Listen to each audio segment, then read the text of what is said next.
Hello everyone, आज हम पढ़ेंगे poem fire and ice written by Robert Frost. This poem is written by American poet Robert Frost. ये poem American poet Robert Frost के द्वारा लिखी गई है। In this poem poet refers to two predictions regarding the end of the world. इस poem में poet ने दो प्रेडिक्शंस का जिक्र किया हुआ है, दो अनुमान लगाए हुए हैं कि धरती का खात्मा कैसे होगा। तो ये दो प्रेडिक्शंस क्या हैं पोएट के? By fire and by ice. Poet का मानना है कि जो संसार का खात्मा होगा वो या तो फायर के द्वारा होगा, आग के द्वारा होगा, या फिर आइस के द्वारा होगा, बर्फ के द्वारा होगा। Hatred and desire are growing such rapidly that the world will perish by one of them. Poet का कहना है कि हेट्रेड, घृणा, संसार में घृणा और डिज़ायर, इच्छाएं, मनुष्य इंसान की जो इच्छाएं हैं या जो घृणा है वो इतनी तेज़ी से बढ़ रही है कि क्या है, the world will perish by one of them. तो संसार किसी एक चीज़ से ज़रूर ख़त्म हो जाएगा। Man is selfish, greedy and lusty by nature. तो पोएट क्या कह रहा है कि मैन जो है, इंसान जो है, वो ग्रीडी है, लालची है, सेल्फिश है और लस्टी है, वासनाओं से भरा हुआ है। वासना का मतलब इच्छाओं से भरा हुआ है। These all bad traits will lead to an end of the world. ये सारे बुरे गुण इंसान के क्या है, एक दिन धरती के खात्मे के लिए जिम्मेदार होंगे। Some say the world will end in fire, some say in ice, from what I have tasted of desire, I hold with those who favour fire. तो पोएट क्या कह रहा है? Some people believe that world will end in fire and some by ice. तो poet का मानना है कि क्या है, कुछ लोगों का ये बिलीव है कि संसार जो है वो फायर से ख़त्म होगा, और कुछ लोगों का मानना है कि संसार जो है वो आइस से ख़त्म होगा।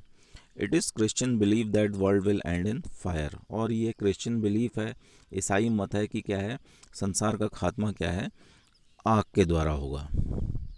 The poet equates fire with lust, greed and desire and supports the prediction that world will end in fire.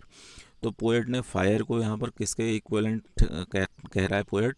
Lust, greed and desire के, जो हमारी इच्छाएं हैं, लालच है और जो हमारी वासनाएं हैं, उनके इक्विवेलेंट पोएट ने फायर को ठहराया है। जहाँ पोएट का फायर से मतलब इन चीज़ों से है, कोई वास्तविक आग से नहीं है। And supports the prediction that world will end in fire. और इन दोनों बिलीफ में से वो किस मत का सपोर्ट करता है कि world will end in fire.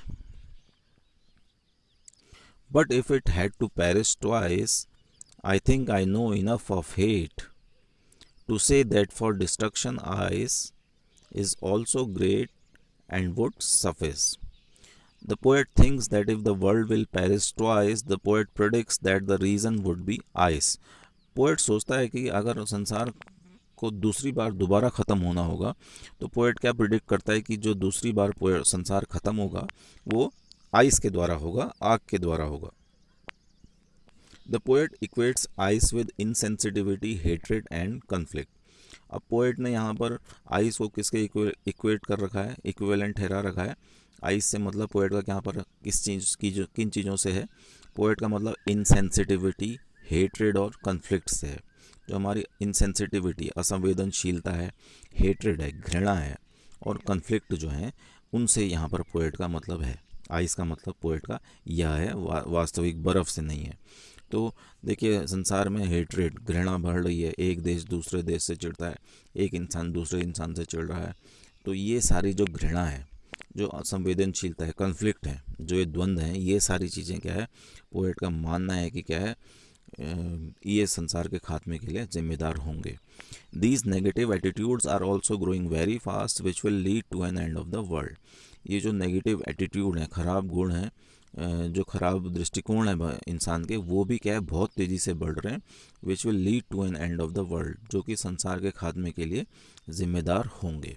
So this was the poem fire and ice written by Robert Frost. Thank you.